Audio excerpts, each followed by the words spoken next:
Chapter 12.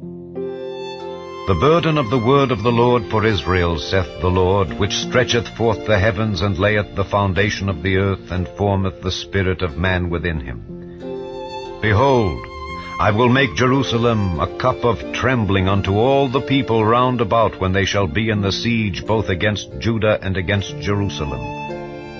And in that day will I make Jerusalem a burdensome stone for all people. All that burden themselves with it shall be cut in pieces, though all the people of the earth be gathered together against it. In that day, saith the Lord, I will smite every horse with astonishment, and his rider with madness. And I will open mine eyes upon the house of Judah, and will smite every horse of the people with blindness. And the governors of Judah shall say in their heart, The inhabitants of Jerusalem shall be my strength in the Lord of hosts their God. In that day will I make the governors of Judah like an hearth of fire among the wood, and like a torch of fire in a sheaf. And they shall devour all the people round about on the right hand and on the left.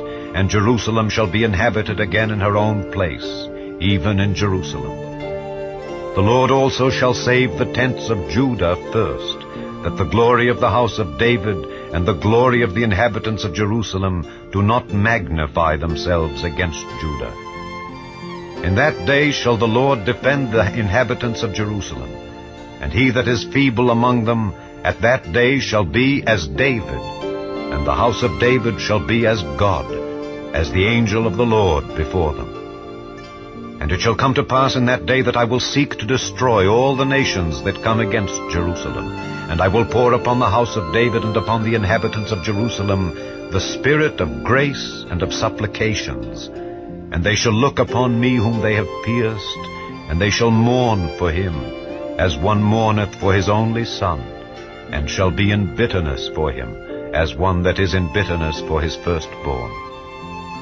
In that day shall there be a great mourning in Jerusalem, as the mourning of Hadad-rimmon in the valley of Megiddon. And the land shall mourn every family apart, the family of the house of David apart, and their wives apart, the family of the house of Nathan apart, and their wives apart, the family of the house of Levi apart, and their wives apart, the family of Shimei apart, and their wives apart, all the families that remain, every family apart, and their wives apart.